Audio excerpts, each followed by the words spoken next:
I understand our city attorney, Janet Colson, will be making a report to us. Yes, a brief one. Ling, can you bring on, I think there are two people in the waiting room.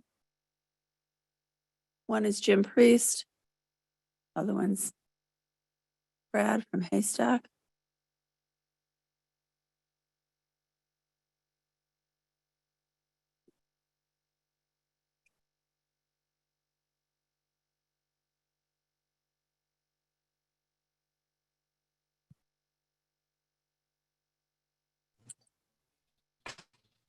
Evening. Okay, do you see another one?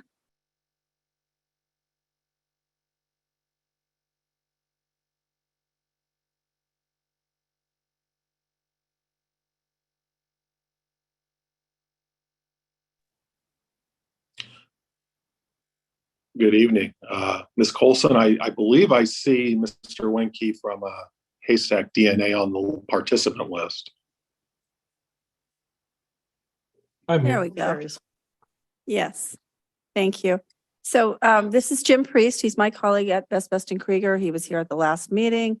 And this is Brad Wenke from Haystack DNA, who's the demographer that we're using. And so what we're here tonight to do is to take public comment. This is our first of 4 required public hearings on the districting going to by-district elections.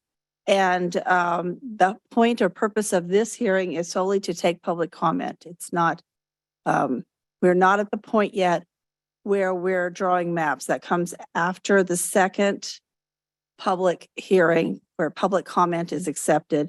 And then there's a break in the schedule that was published in your council packet.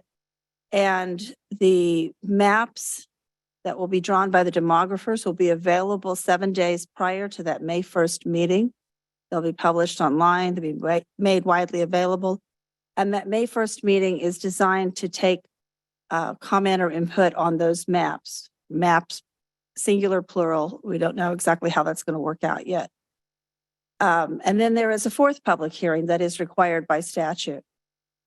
We will, at the end of this process, be adopting an ordinance, setting forth the selected maps and however they've been modified by public comment, by questioning back and forth with the demographer. And there are a number of factors that go into this. So I would like to have, maybe Jim, you could add something to my comments, and perhaps Brad could just give a very brief overview. I know it's highly technical, but he could give a brief technical sort of overview of how the maps are drawn. Thank you, Ms. Colson. Good evening, Mr. Mayor, members of the City Council, honorable staff, and members of the public. Jim Priest, Best and Krieger. As outlined in the staff report, the reason for the first public and the second public hearings in this process is to solicit public comment and get information concerning the criteria that would be used in drafting any maps, which would be, again, published before the 3rd public hearing, and then we would be having discussion in earnest at the 3rd public hearing and thereafter discussing actual draft maps. I'll just give the broad brushstrokes, and I'll leave Mr. Wenke to fill in the details here. When you draw a districting map, the first factor you consider is as nearly equal in population as practicable. That's the legal standard. But again, I think I may have mentioned this at the meeting 2 weeks ago. We're not stuck with absolute mathematical equality of each district. It doesn't have to be down to a person. The law allows some variance from perfect equality, up to 10% deviation. And what that means is your district with the highest population and then your district with the lowest population, the difference between the over and the under can be no more than 10%. That's the guideline provided by the Supreme Court. In rare cases, you might be able to go a little bit more than 10%, but that gets a little nuanced at that point. Generally, the benchmark is you keep the deviation at 10% or less. And then the reason that deviation is allowed is so you can consider the additional factors, keeping the districts contiguous, We talked a little bit about this a couple weeks ago, keeping communities of interest together. And as I'd mentioned at the last meeting, and I'll mention this time, communities of interest are neighborhoods that are held together by common social, economic ties that bind. It may be ethnic affiliation, language minority, it may be geography, it may be income level, socioeconomic status. These touchstones of commonality that would bind a neighborhood together.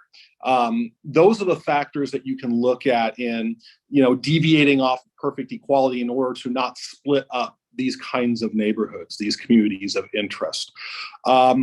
Other things you look at is keeping the districts compact, so they're not, spread out like a can of worms. They tend to look more like boxes, diamonds, shapes like that.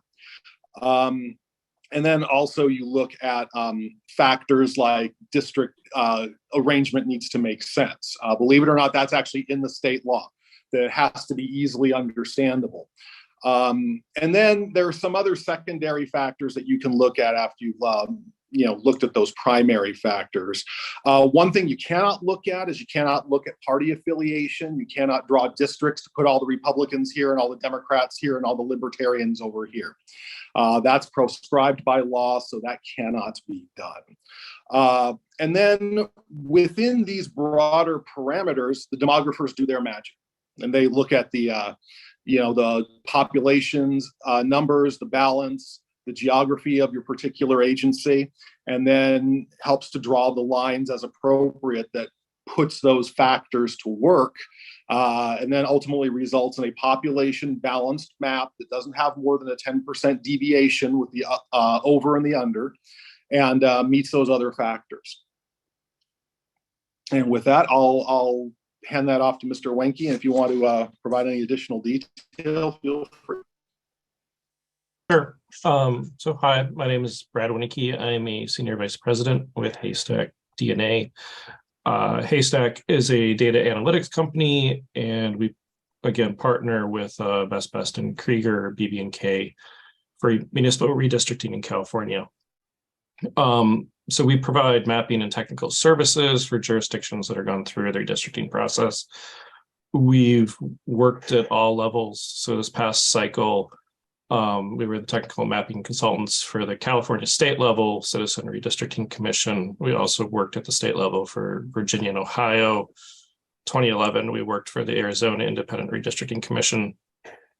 With BB&K this cycle, so far we've worked for over 35 cities, counties, and special jurisdictions. In addition to our work with BB&K, outside of that, I was the principal technical consultant for the City of San Diego's Independent Redistricting Commission. We also do VRA analysis, where we look for patterns of racial bloc voting that meet the criteria of California law. So I think we did this VRA analysis for 7 or 8 cities in California, a bunch of other cities in other parts of the country, and then we did this for the state of Montana. So in addition to some background, in addition to what Jim said, kind of from the technical perspective, I guess there's kind of 2 big pieces of this. One is the software. So the software for mapping is pretty specialized. You can buy mapping software from either one of 2 companies. One is called Maptitude, the other is called Autobound. Or this cycle, there's actually online tools. One is called Dave's Redistricting app, and the other is called District R. Super powerful tools that the public can use.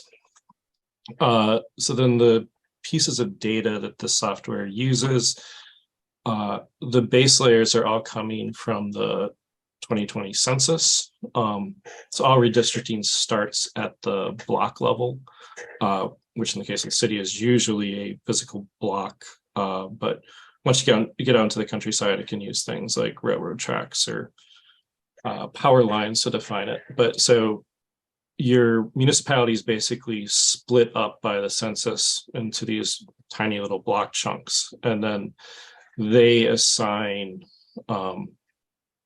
population data to each block.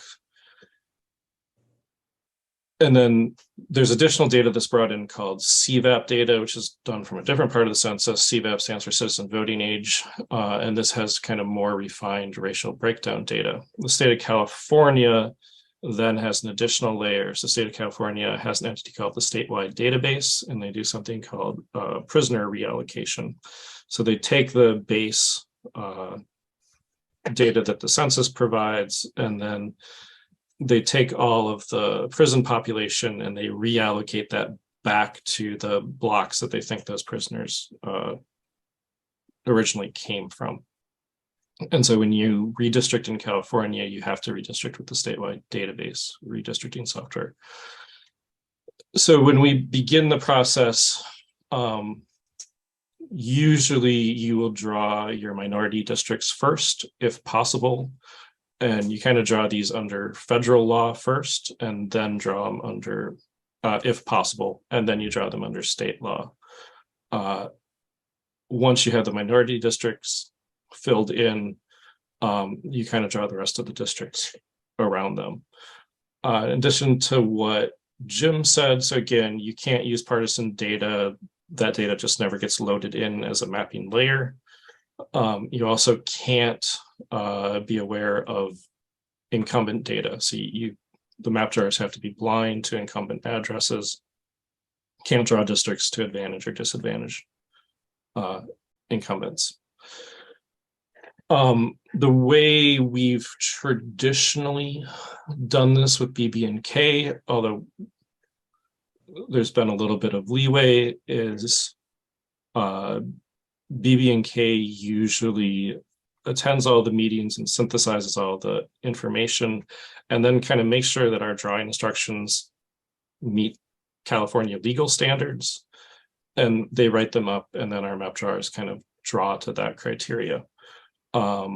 Usually in a scenario like this, we would, again, draw the minority districts first, make sure everyone's happy, legally sign off on those, and then we would draw 2, 3, or 4, probably 3 different maps, and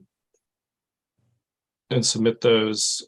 As you get public comment, as you get feedback, we can then move forward with one map and tweak that based on comments, or move forward with two or 3 maps.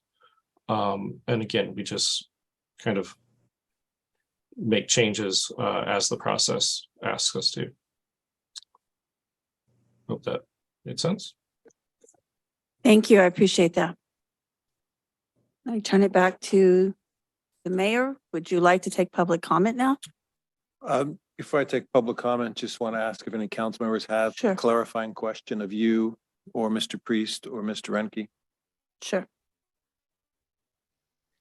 Councilmember Vincent. I have a question for Mr. Winke. We're about to have public comment. Besides what you've mentioned, is there any other information the community that can provide you that would help develop the map? Sure. So in California generally uses a standard called communities of interest. And the definition of these is kind of purposefully vague. So it can really be anything. So a Native American reservation is definitely a community of interest. If you were a larger city and you had multiple school districts, like a school district can be a community of interest, but it can literally be anything that someone defines. So, hey, there's a whole bunch of Raiders fans in this area of the city, and we want to bring the Raiders back to California. Could technically be a community of interest. That one may be a bit of a stretch. But we'll often see things like homeowners associations, or the inbounds area for this elementary school, or people who are adjacent to this park, might have common political interests that they want represented. And so to the extent that people can define kind of the things that they want to see kept together, those are super useful for map drawing. Thank you. If I may, I'll just add a quick comment to that. Whatever your particular vernacular is, just about every community I've worked with has a vernacular. There's, the East Side, North Hills, across the river, below Foothill Boulevard. I'm sure Pleasant Hill has vernacular for particular neighborhoods that over time have just commonly been understood to share social, cultural, economic, geographic, logistic commonalities. So, draw upon your own personal knowledge of your community. And then as you're taking public comment from those speaking this evening, they can have their opinion that they can lend to the discussion as well. Thank you, Mr. Priest. All right, with that, we'll open public comment on this item. As you know, comments are hopefully limited to 3 minutes per speaker, so everyone gets a chance to speak. You can provide your public comments in person here at the council chambers by giving a speaker card, and I have some that we'll get to, or through Zoom, and we'll put the Zoom information on the screen again. If not, I'll just read it. The meeting ID is 863-1691-9255, passcode 777-818, or you can call on the phone and dial 669-900-6833. Before we take live speakers, I'd like to report that we received multiple written correspondence on this item before the meeting tonight. And then we received a written comment from Susan Hildreth, Ann Granlund of the League of Women Voters of Diablo Valley, Susan Hedgepeth, Michelle Simone, Yehuda Lieberman, Dick Offerman, Norma Brink, the American Civil Liberties Union of Northern California, Ann Greenblatt, United Latino Voices of Contra Costa County, and also want to recognize Concepcion, who called in earlier, Valerie Slovin, and Rebecca Auerbach. With that, I will start with some speaker cards. So, David Wegleb. Did I pronounce your last name correctly? Pretty close. How do you? Wegleb. Wegleb? Yes. Thank you. So hello, and thank you for this opportunity to comment. My name is David Wegleb. I'm a homeowner of 33 years standing over in College Park near DVC. In general, I've been watching with interest the changeover in the area of movements of cities from at-large council representation to district-based representation, and I'm very supportive of that movement. I think it gives a broader diversity of voices, get a chance to be heard, and I'm totally behind that. So I'm very glad to see that Pleasant Hill is developing that as well. So I have, in the 2020 census, I'd had the opportunity to work as an enumerator, and as an enumerator, get to walk a lot of my area and knock a lot of doors. So was glad to be able to get introduced to a lot more of the minority population of the College Park and Camelback areas nearby me. So I had attended on Saturday morning the presentation by Pleasant Hill Community Alliance with United Latina Voices and Asian Law Caucus, and saw their presentation on various permutations of districts that might be used. So I'm very supportive of a 5-district map. I think that would provide the broadest spectrum of voices in Pleasant Hill, given its geography and its composition.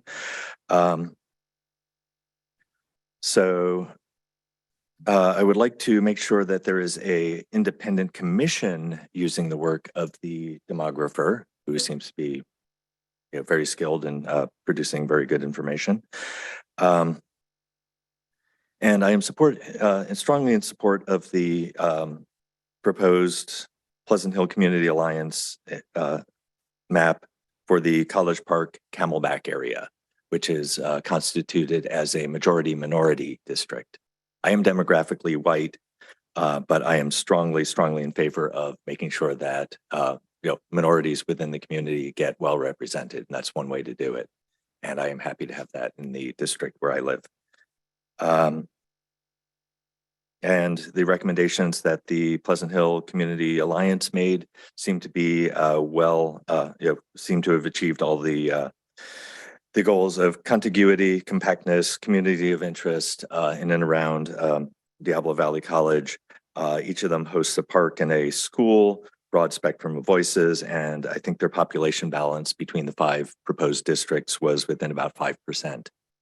So, and a second district provided something close to minority or majority minority. So I think that's going to be very healthy for the city, and I'm glad to see this proceeding, and I hope that there is an independent commission working with the results of the demographer, and I look forward to participating in the rest of the process. Thank you very much. Thank you, Mr. Weigland. Donald Waters.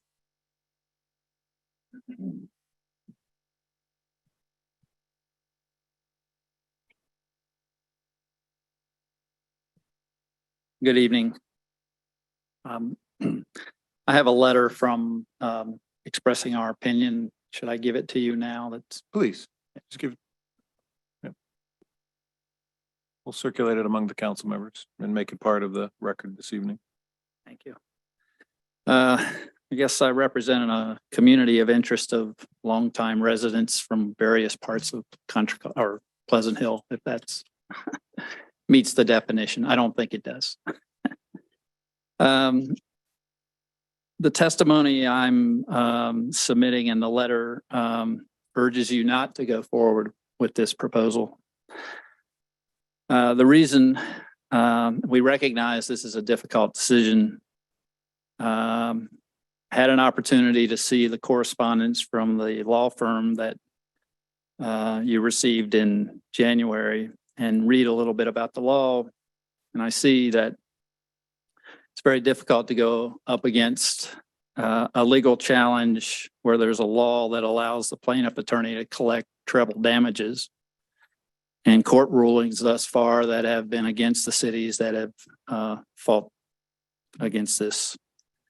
And a court ruling that says that requiring that this law does not require a finding of unfair treatment by a, quote, sufficiently large and geographically compact minority group. It's not that that law is inherently wrong. It's not. It's good. We just think it's misapplied to a small town of 35,000 people. This is a small, inclusive community. And we believe that this will work to the detriment of the vibrancy of this community. And we believe that here's the things that you could lose. The inclusiveness, the collaborativeness of our community, of which there are many examples, starting with all the things you do here at the City Council to promote community participation, all the diverse commissions that you create, including a diversity commission. These commissions are very diverse and very active and have a lot of volunteers from this community. And of course, all the volunteers in this community that participate in the programs that you promote, the Community Service Day, and look at the broad support we've had for the library and the library bookstore. We think districts, dividing this city up into districts will just invite sectional thinking among our council members and our citizenry to the detriment of thinking of the greater good. Secondly, we could lose accountability.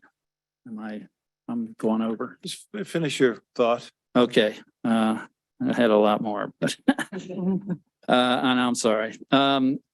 Accountability. Quite simply, I think I have a more accountable city council if I know all 5 of you are accountable to me at the voter's box versus only one of you. Third, resources. Creating these districts will add complexity to the election process. Communications between council members will have to be replicated by district. Everything you analyze, you will have to analyze from the perspective of all the different districts. And last but not least, how much is it going to cost to hire the law firms and consulting groups to define all of this? Again, this is not an argument against the intent of fair voting laws. It's just that we don't believe it's in this town that is as cohesive as it is, as fair-minded as it is, that we need to add this complexity and potentially lose a lot of things that make it a very vibrant city. Thank you, Thank Mr. you. Waters. Appreciate you coming down tonight. Anna Marie Avila Ferris traveled a great distance from the town of Martinez. Welcome.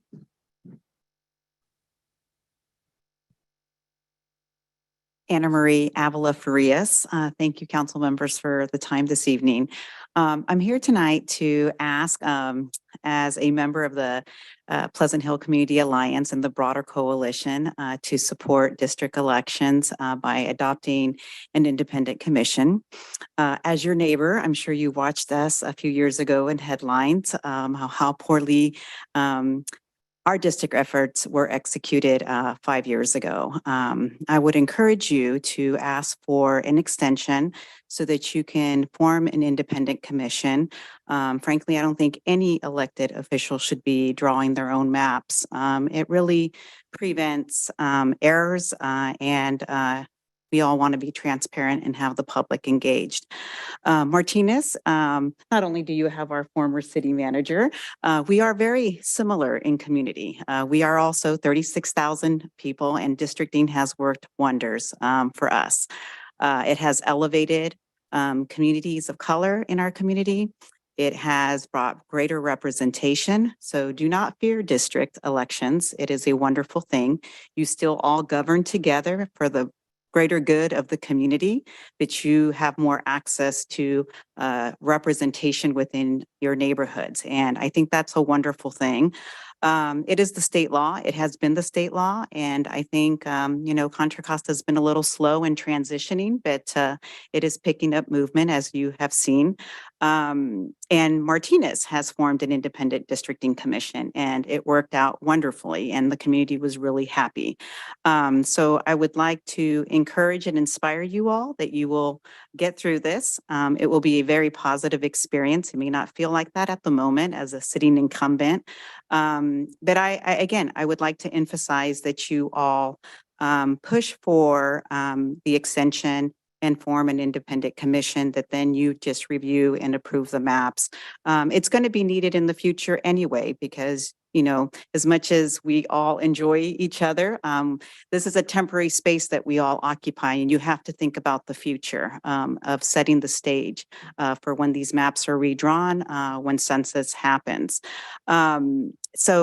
And you have a lot of great community engagement in this, so I don't think you're going to have any trouble forming, and there's a lot of expertise out there from the various organizations that have written to you.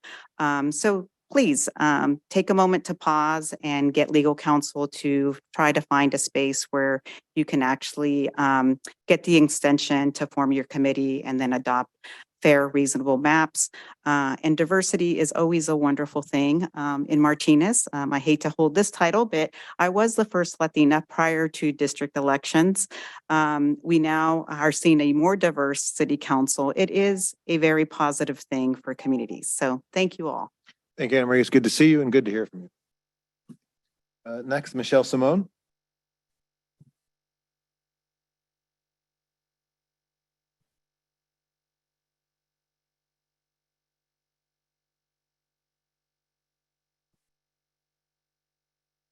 Gave up the Zoom, huh?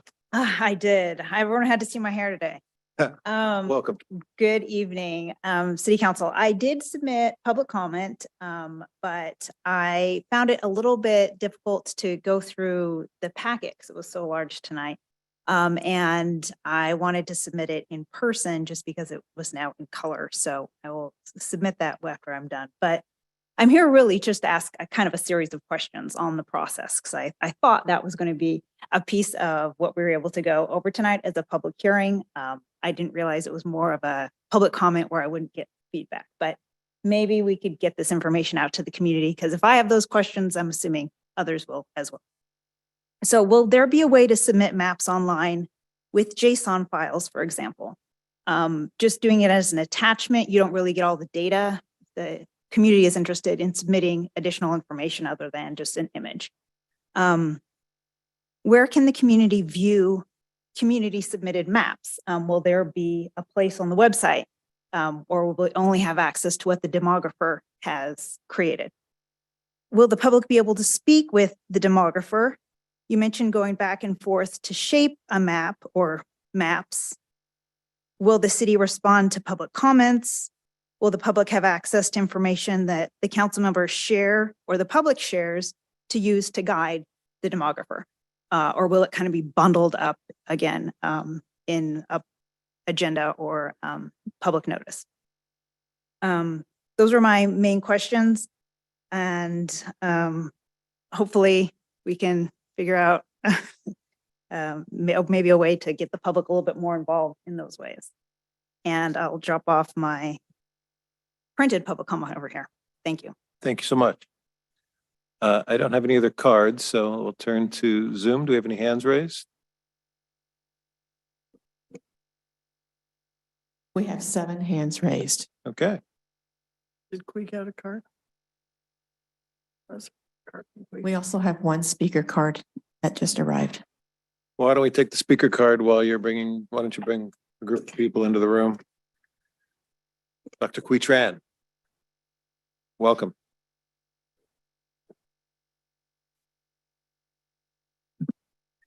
My name is Quy Tran. I'm a resident of Pleasant Hill.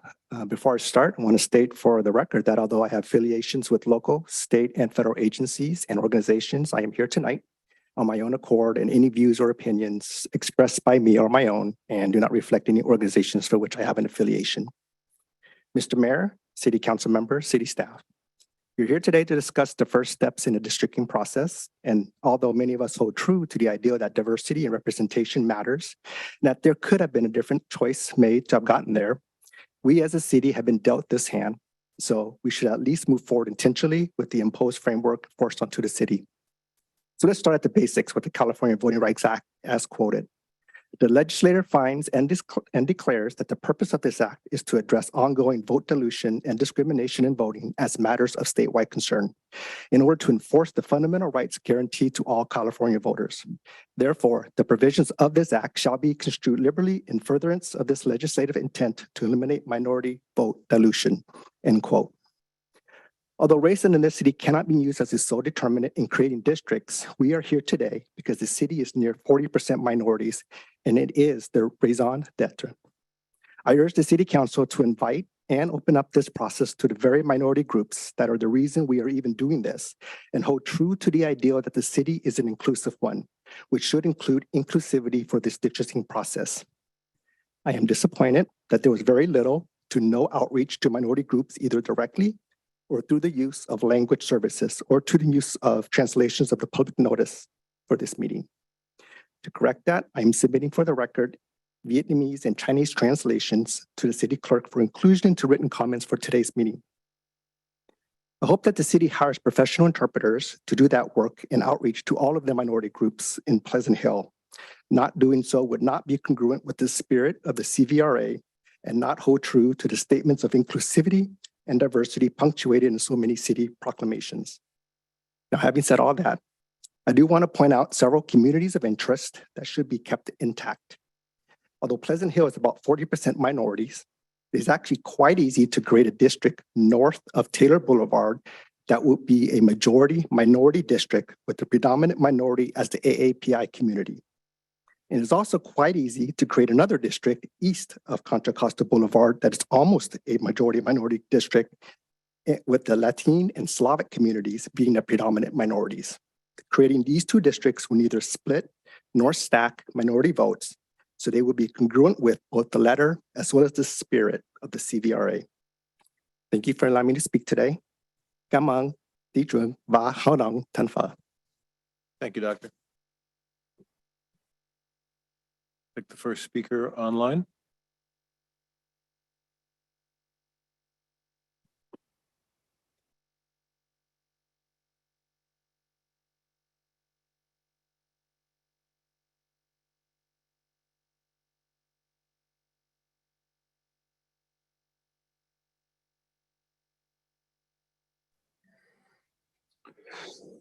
Good morning, Mayor Flaherty and council members.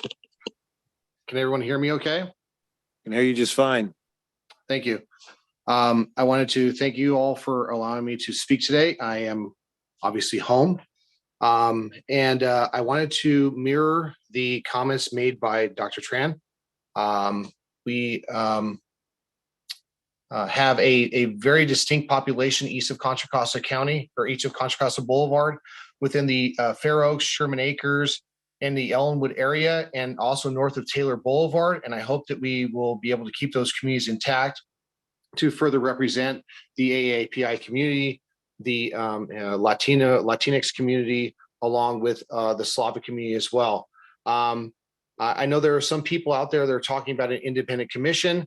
I don't know too much about how that would work out, but I do believe with the demographer looking within and talking to us within the community, that we can find a way to get the mapping done, to get the districts done, because more important to me is housing. I want to make sure that we get this process completed fairly and move forward with affordable housing for our neighbors.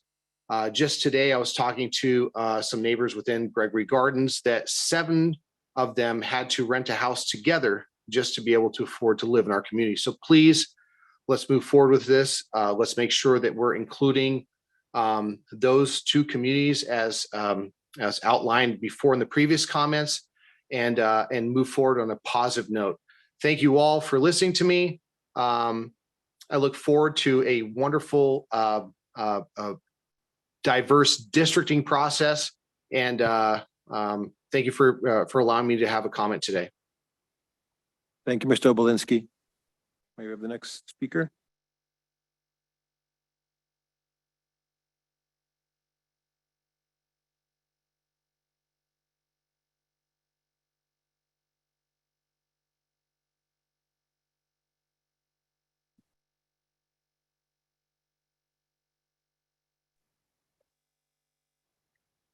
Hello all. My name is Shauna Thompson and I am a Pleasant Hill resident. I am speaking in support of requesting an extension for the districting process. We have an opportunity to do this thoughtfully. By requesting an extension, we will allow ourselves time to reach out to multiple communities within Pleasant Hill, including the minority groups we have, and add in town hall meetings that can occur outside of the general city council sessions. An extension will also provide time to establish the independent commission. This should not be a rush job to meet a deadline. Pleasant Hill was asked to redesign our election process, and you have the opportunity to design how our elections will look until 2030. I trust that you have Pleasant Hill's best interest at heart and urge you to consider requesting an extension and establishing an independent commission. Speaking to the demographer, I am supportive of a 5-district map. While we have a separate park and rec board, I think it's important for community districts to include at least 1 park. And while the district map cannot match the Pleasant Hill Public Elementary School attendance zones perfectly because of the population size, I would like a similar shape or geographic area. Please have at least 1 elementary school in each district. Thank you for your time. Thank you, Ms. Thompson. Next caller.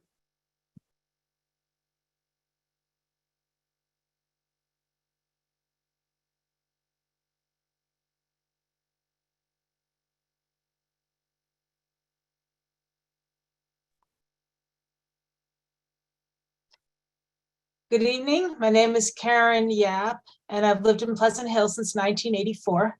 I currently live in the Woodside Hills neighborhood, but I also lived for 12 years in Gregory Gardens. I'd like to know if our city attorney contacted the attorney, Mr. Shankman, and if so, did he agree to provide additional time past the 90-day deadline? If so, why are we rushing with 4 meetings crammed so closely together? We want people to be involved, and they haven't had the time to even hear about this yet. If we have been granted that extra time, let's use it. Let's take the time to do this the right way. It would be so much more beneficial to have a true interactive hearing, more like a workshop, where we can all participate as equals. I haven't heard any mention of you considering switching to a full-time at-large mayor with 4 districts. I feel strongly that Pleasant Hill should stick with 5 districts and a rotating mayor. Being the mayor entails, of course, a lot of extra time. It seems to work best when you do it for a year and then get 4 years off. If we were to go with 4 districts and an at-large mayor, right now there is no provision for providing any extra compensation. Now, you may all feel that compensation isn't important. I know that being a city council member is pretty much a volunteer job. However, that is one of the factors that makes it most attractive to older residents in upper income brackets. People with lower incomes can't devote 20 to 30 hours a week to a volunteer job. That's the timing that Councilmember Noack described at the last meeting. So having a full-time mayor is going to require additional compensation. So if you go that way, it should really be put to a vote of all residents for the public to decide if that's what the majority wants. So I feel tonight like I'm commenting on this without knowing much about it. And I've actually spent a lot of time studying this over the past 2 months.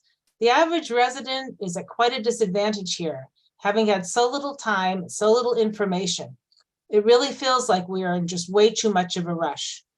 My understanding is we're supposed to be providing the demographer with our own thoughts on how we view our communities. And he'll use that input to create maps. So tonight I'll offer my input into where I'd like to see my own district. As I said before, I live in Woodside Meadows, which we really call Woodside Hills, on the far west of Pleasant Hill. And while I go everywhere in Pleasant Hill, there are areas closer that I identify with, which basically starts at the Martinez border at Virginia Hills on Alhambra and goes all the way down Pleasant Hill Road to the Walnut Creek border and everything that's west of that. So the whole Dinosaur Park, Rogers Park, I see as part of my community, and the entire area wedged between Pleasant Hill Road and Taylor Boulevard from north to south feels like my community. So that's my 2 cents worth on with how I see my district. That's all I have for this evening. Thank you. Thank you, Ms. Yap. Next caller.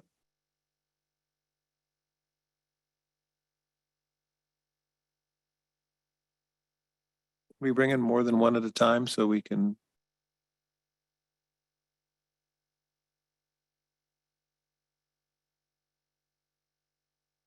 Oh, all right.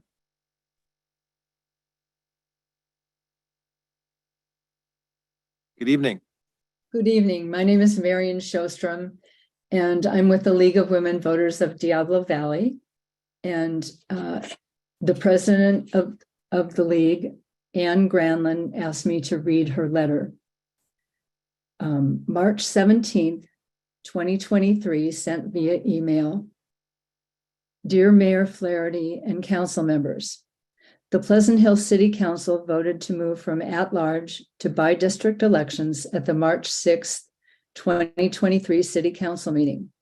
On March 15th, 2023, City Clerk Navarro published a notice of public hearings before the City Council, parenthesis, transition to by-district elections for City Council members, close parent, to be conducted at regular City Council meetings on March 20th, April 3rd, May 1st, and May 15th, before adopting an ordinance to transition to by-district elections on June 5th, 2023.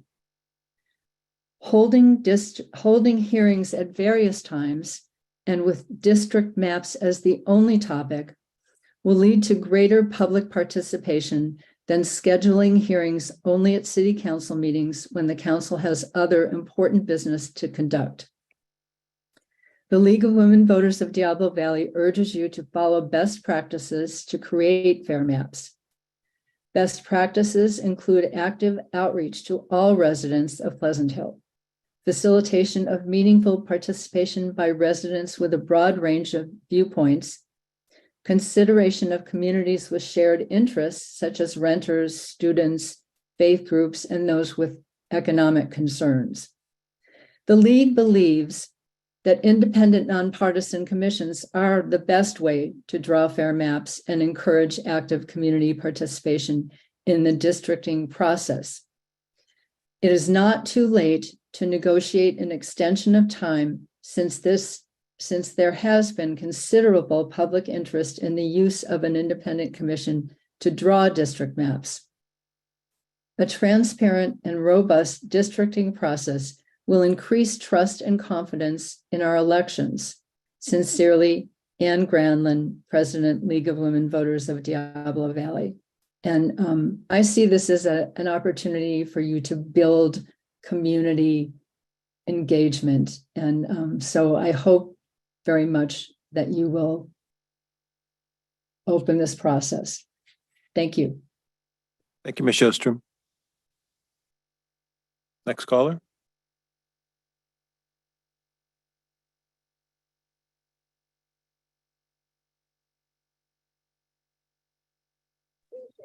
Hi, council members. Adi Olvera. Today I'm calling on behalf of the Democratic Party of Contra Costa County. And I want to thank you all for having us and welcoming public comment. We recently passed a resolution calling upon City of Pleasant Hill to create an independent districting commission to transition to district elections. And I'm going to read that to you. Whereas the California State Legislature passed the California Voting Rights Act, CVRA, in 2002, and it specifically targets at-large election systems. And whereas the Pleasant City Hill Council adopted a resolution on March 6, 2023, meeting declaring its intention to transition from an at-large to a district-based election system for its city council elections. And whereas it is in best interest of all Californians that the districted and redistricting of elected officials, districts is completed in a transparent and unbiased manner that the best accounts for the diversity and the best interest of the community's population. Whereas gerrymandering, the deliberate manipulation of legislative districts to advantage a particular party or group distorts the electoral process and undermines democracy. And whereas historically, observations of the redistricting process in California indicate independent redistricting commissions led to better outcomes for communities in terms of fairness, transparency, public engagement, and representation. Therefore, be it resolved, the Democratic Party of Contra Costa County encourages the City of Pleasant Hill to ensure the drawing of fair district maps, accounting for the size of its district's population and its racial and ethnic diversity by creating a nonpartisan independent citizen districting commission with substantial engagement from Pleasant Hill community members. And be it further resolved that the Democratic Party of Contra Costa County will communicate this position to the members of Pleasant Hill City Council and its community members immediately upon the adoption of this resolution, which was passed on March 16th, which was approved and passed on March 16th of March this year. You should have a copy in your packets as it was mailed to staff on Friday. And we hope that you'll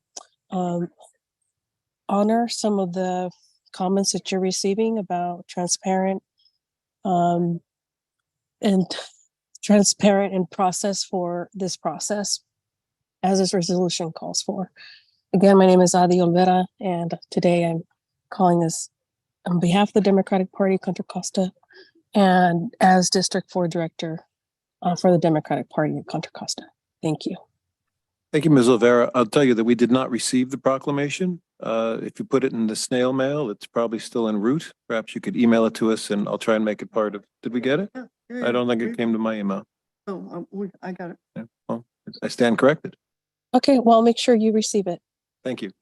Mhm. We have another caller?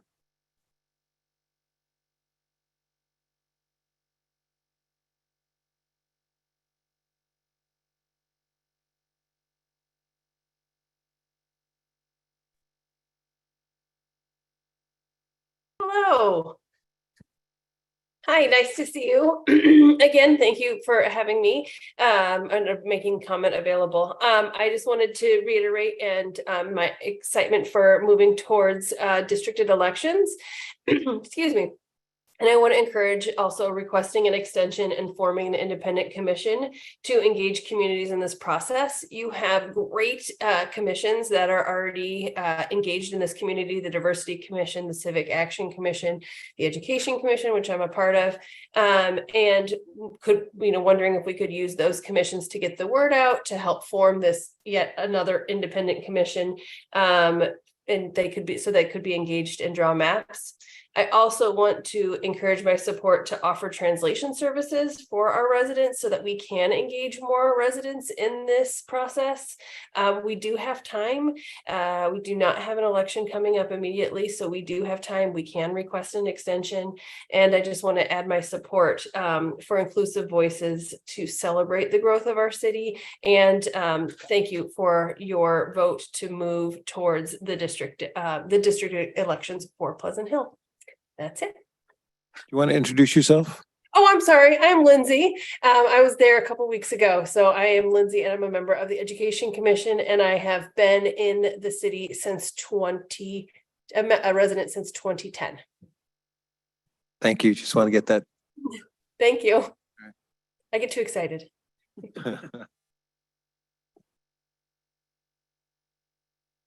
We have another caller.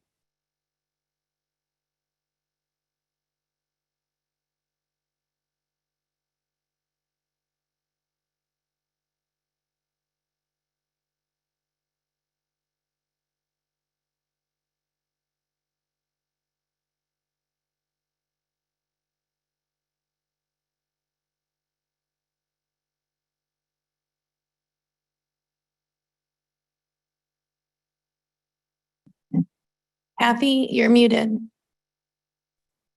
Hi, I'm Kathy Gallagher, and I've lived in Pleasant Hill for 10 years. And I've always found the city as a whole to be well served over the years by our elected leaders and our very excellent city staff. However, in recent years, there's been growth and change in many of our communities that now deserve direct representation. The council has adopted a resolution to transition from at-large elections to district elections of council members, but under a very tight timeline. The community needs the opportunity to learn about the districting process and provide their input into the process of drawing maps. So I would urge you to negotiate an extension of this very tight timeline with the Shinkman attorneys in order to allow the establishment of an independent commission to provide additional time for community input and education, and to work with the demographer on drawing the required maps. So thank you. Thank you, Ms. Gallagher. That was 7. Are there more? We have one more hand. Okay.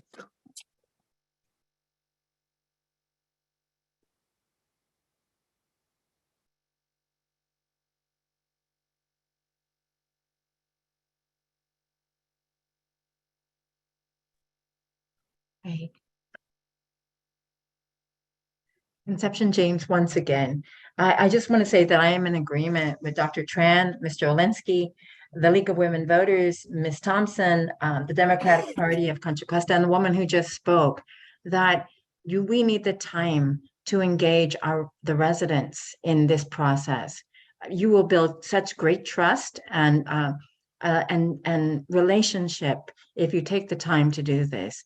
This is a very important process, and I encourage you to ask for an extension and to do the community outreach that is necessary. We just found out about this in the last few days, and we came on board to help.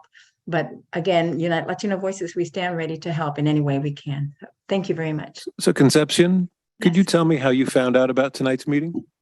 Through Michelle Rowe and Adi Olvera, who did let us know about the decision that had been made to move forward with the districting. So that's how we found out. However, let me say that, we're very privileged Latinos, right? Most of us are quite well educated and well informed.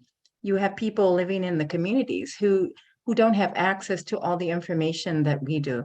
And it takes time to do that kind of outreach to our community and to other communities of interest, right? So I do encourage you to take that time. Thank you very much. Thank you for your comments. Any other callers online? There are no more hands raised. Any other comments from the public here in the chambers? Seeing none, I'll close public comment and bring this back to council to address the many issues that have been raised. Who would like to start? Oh, Mayor Flaherty, there is one hand raised now. Oh, let's reopen public comment.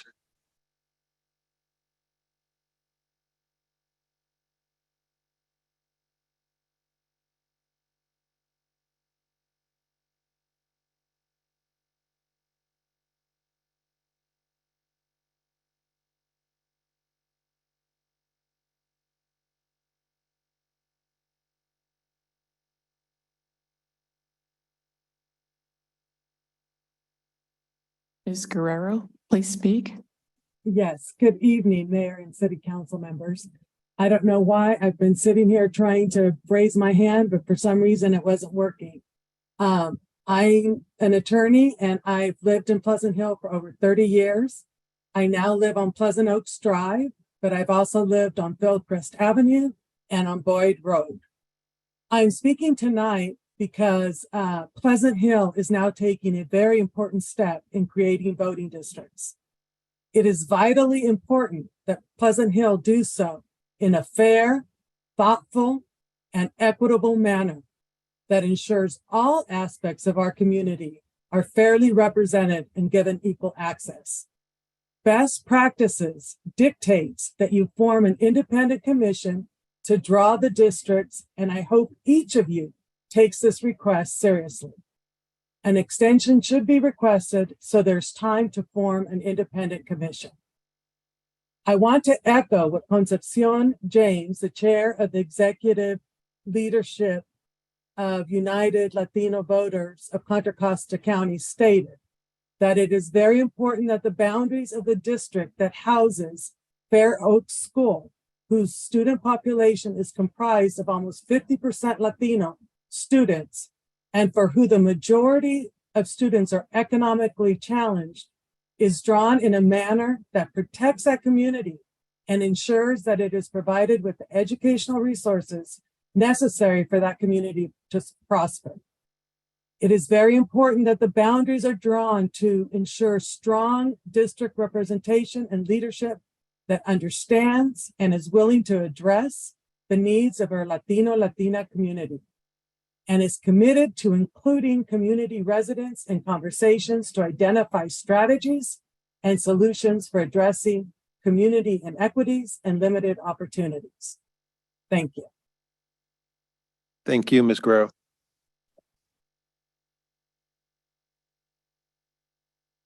Going once. Any other hands raised? There are no hands raised. We'll close public comment and bring it back to the council. Councilmember Nowak. I do agree that we need to reach out in a greater way to the community, and I would encourage our staff to draft some more detailed information about the process in multiple languages and get that out so people that want to participate can participate in the process. I think that's important. I think the demographer, and Janet, correct me if I'm wrong, but the demographer will take comments but not take direction from council on drawing the district maps, and is blind to where we live or where we sit in the district. So I believe that's correct. Correct. Yes.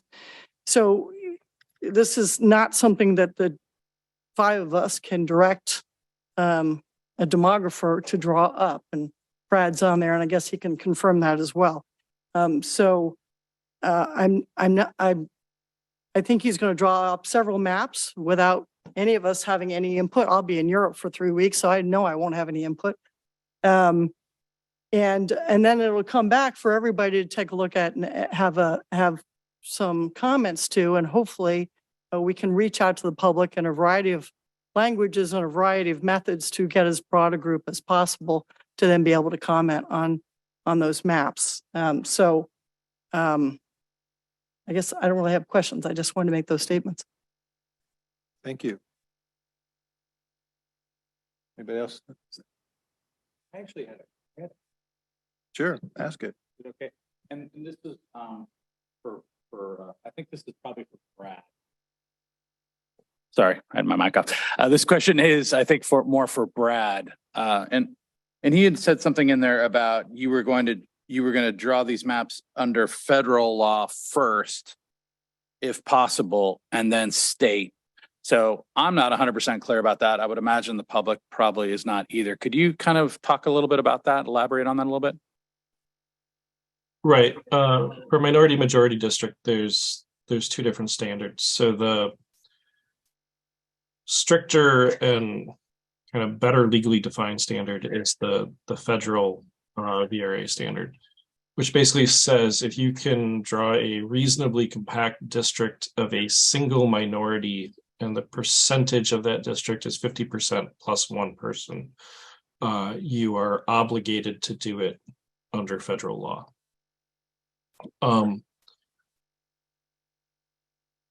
Then the next and so when we were doing the VRA analysis for Pleasant Hill, we just very quickly looked, can you draw a minority majority district? And you cannot by federal standards. So then we looked at, okay, what can you draw? And it's clear, as some of the callers said, you can create coalition districts, and you can certainly create districts that are over 35% minority in other places. So this gets us to California VRA law, which Jim can comment, but is not well settled legally. So there's different standards of what could be construed to be a minority district. So I just mentioned a coalition district. So it might be the Asian American community plus the Latino community plus the African American community, all combined to get you over 50%. And so that's kind of known as a coalition district. It doesn't meet the standards of federal law. It probably meets the standards of California law, but it's a little unclear. And then there's another type of district where, say there's a single minority, say in this example, Latino. So let's say we have a Latinx community where you can draw a district that gets to 40%. And racial block voting shows that this group votes, 80% backs the same candidate. So that 40% of the district probably gives them enough such that when they vote with their allied groups, they can control the election and choose their candidate of choice. Again, under California law, this probably constitutes a minority district, but it's not legally settled. Jim, if you want to chime in. Certainly. Thank you, Brad. As Mr. Wenke had mentioned, under the Federal Voting Rights Act, FVRA, if you cannot demographically demonstrate, say that 10 times fast, if you can't demographically demonstrate that you can create a majority minority district, which, as Mr. Wenke said, a single minority class that is 50% plus one in a district, if you cannot demonstrate that to a court, you don't have a FVRA case. Case is dismissed. That is one of the elements you have to show to sue under the FVRA to make an agency go from at-large to by district. On the other hand, the CVRA, California Voting Rights Act, was deliberately drafted to have a much more liberal standard, a more plaintiff-friendly standard, if you want to call that, than the FVRA. And the necessity of showing that you can draw a majority-minority district is not a requirement of CVRA. It's a good thing under CVRA, but if you can show even something less than 50% plus one, there may still be a CVRA lawsuit case that would be successful. Exactly where that line is, as Mr. Winky said, is unsettled right now. That issue in particular is up at the California Supreme Court right now in the Pico neighborhood versus Santa Monica case. Honestly, we were hoping for a decision last year. The Supreme Court is being very cautious and asked for a second round of briefing from legal counsel, amicus briefs, which are briefs from organizations like the League of California Cities, CSAC, other public agency groups. And so the Supreme Court will probably give us a ruling sometime later this year, but we don't know when. Nobody rushes the Supreme Court. But where that line is to prove a SIVRA case is unsettled right now. So if you can draw a coalition district that's maybe 30% Latino, another 10% Asian, and maybe another 5-10% African American, that may be enough to be required under the SIVRA. But again, that's not entirely settled law right now. We're still waiting for the Supreme Court's guidance. Thank you. Vice Mayor Red. Yeah, if I could, I know you guys didn't read all 950 pages of the packet, but if I could just highlight this item on page 700 under the city staff report, and why we're all here is that we're following the safe harbor process set forth in Assembly Bill 350, where a lawsuit can be avoided and the plaintiff fees and costs can be capped.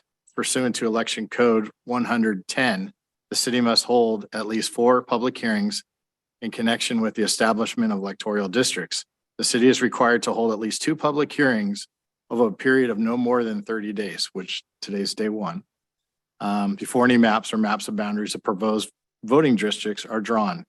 These first 2 hearings are the purpose of developing the criteria. And then it goes on later to say that the final 3rd and 4th public hearings must be held within 45 days of each other. So those are just the law and what we're following under the safe harbor provisions and process, because we did get a threat of litigation. And I think that's what we're trying to do besides develop these districts. And in a perfect world, yes, an extension is not guaranteed. It's something that can be asked for. But our efforts are trying to help save the city from litigation also. So just wanted to get that out there. Thank you, Mr. Mayor. Thank you. There were some questions raised tonight from some of the public comments, and I'd like to get responses to those questions at the appropriate time. We're here discussing the process. We've been informed by the demographer how he goes about creating maps. Doesn't sound to me like there's any discretion there. It's all data driven, based upon the voting blocks of the 2020 census, which weren't made public until nearly mid 2021. So it's not like we've had secret information. This whole idea of district elections was just presented to us by Mr. Schenkman this year, and we've been acting expeditiously on it. So there was some public comments that, we've been avoiding this for years. We have not. It's not ever been brought to our attention that there was a need or a desire. But we embrace it. I think district elections do, or hopefully will, provide the access to other voices who want to be heard, who don't believe they've been heard, and are not properly represented by the council that's directly elected. So it is unclear, though, whether we have enough time to complete the project as we've outlined, but that's the outline. It may get modified as we go forward and get more public input. I think the public input is very valuable. And as Councilmember Nowak said, I think the city should do much better outreach to the non-English speaking communities here in Pleasant Hill. And maybe we need to reach out to some of the people who made public comment on behalf of those communities so we know how to get that message delivered to them. I don't know that a public comment giving translation probably doesn't pass muster. From the city attorney's perspective, we need to have a professional translator to ensure that the translation is correct. It may be absolutely perfect, but that's probably not good enough. So I'd like to see that we do that, certainly. And I don't know how long that takes to translate, and we need to determine what languages, what are the populations? I mean, I've heard Asian, Latin, and Latinx and Slavic. I don't know that I would have thought of Slavic on my own, and I'm not sure that that requires a translation, but I don't know. I think that's the kind of outreach that staff needs to do to give us some advice. And then we proceed. We've heard some of the callers give us their opinion as to what their, I'll call it sphere of influence is, their neighborhood, and what they'd like to see included in their voting district. I've heard, comment also focusing specifically on the Fair Oaks Elementary School, which I think that attention is needed, but it's clearly outside the purview of a city council. I mean, that's a school district issue. But, and we have an education commission. I believe that school is represented on the education commission. And so we try at the council level to have a voice on behalf of all the schools here in the city. But that certainly, I guess, can be amplified if there was a particular elected representative from that neighborhood. This is all kind of freewheeling. We've never done this before.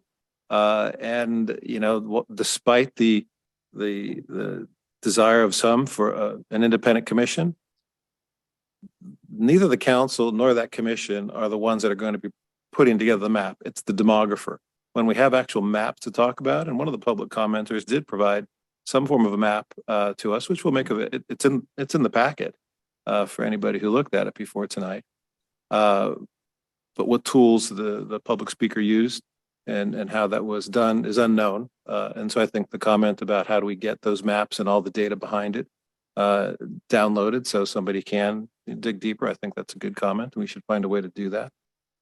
So when we get to the point of actually talking about maps and what variations there are, and just from listening to the demographer, it doesn't sound like there's lots of variation in a town of our size and of we have diversity, but not the type of diversity that would comply with the federal civil rights requirements of having a completely majority minority district. We have to group people together to achieve that, it seems like to me, which is fine. Let's do it. So it's just a matter of pushing this along. And, we don't want to go too fast, nor do we want to take the risk of going too slow. So I say, my feeling is let's keep the schedule that we have out there. Let's do a better public outreach. If we have to modify the schedule, and I'll rely on our city attorney to protect our interest as it relates to time and extensions, if available. But let's just push forward with this. I don't think it's super complicated. It's all very new, but just from what I've been educated on since we had the demand, there's not a lot of discretion here. There's not a lot of discretion. It's a matter of achieving the statistical metrics required to create the districts.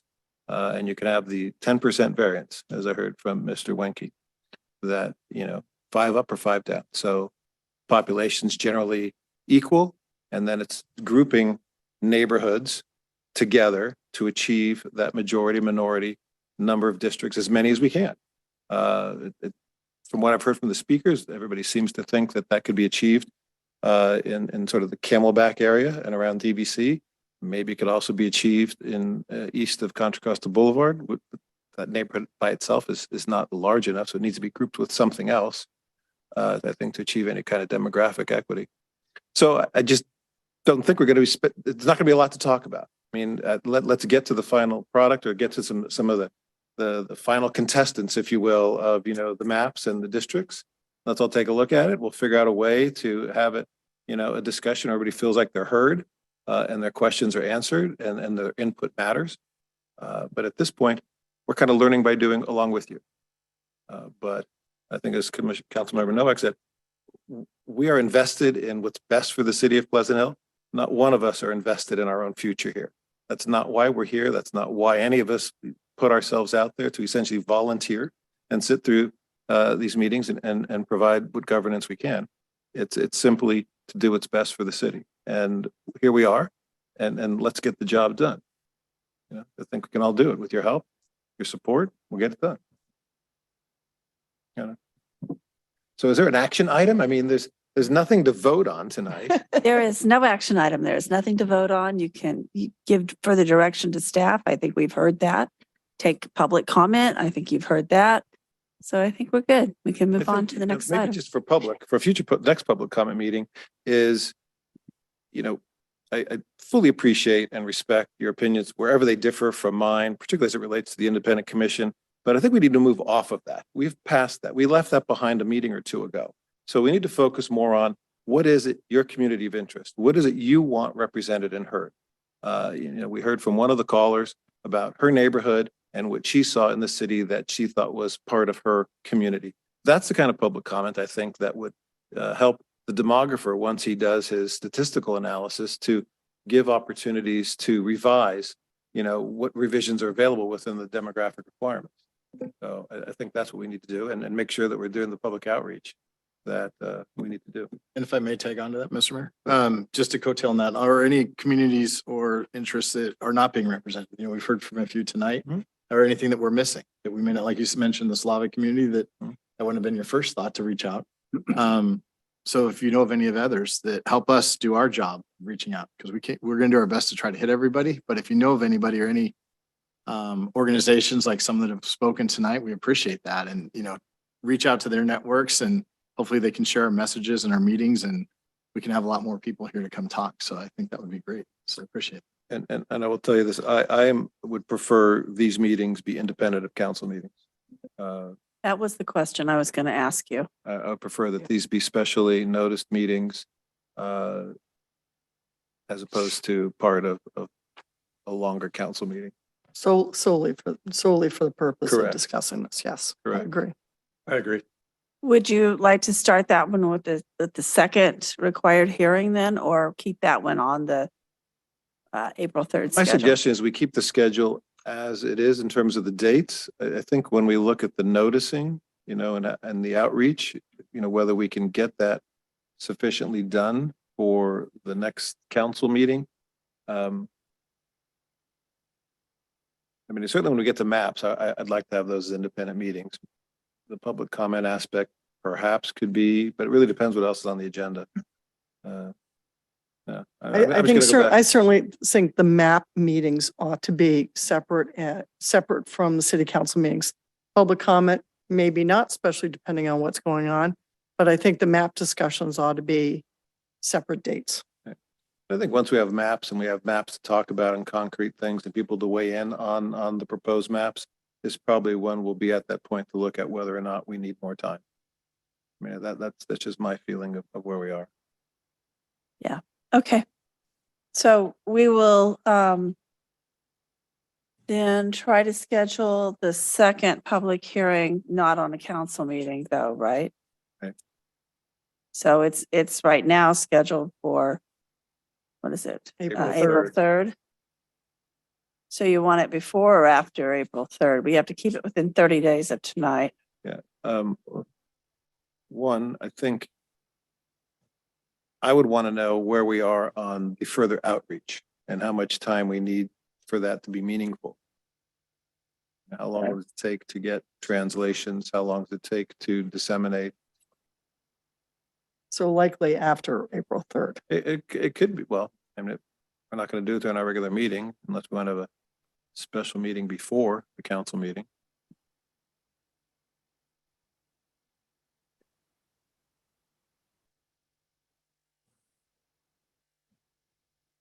When's 30 days is the 20th April of 19th. April. 31 days in March, April 19th. Right. I don't know what day Right. like that is. So that gives us a little So bit of still time. back to the question of whether it's, when is the next meeting?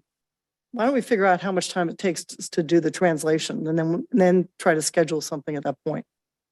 One of the things I'm concerned about, I wanted to give you a full schedule and we put it out there so that people could mark their calendars. But if we start changing that a lot, if we move that around a lot, there may be accompanying confusion that I would. How about this? What if we move avoid. our council meeting? Leave April 3rd as the meeting to address the districting, but potentially consider moving our council meeting. I don't know what. Ooh, I don't know about that. We may have some items that really need attention on April 3rd. Do you have any idea yet? No. Yeah, we'll have to look into that. We'll look at that. Well, my suggestion is keep the schedule as currently composed. Okay.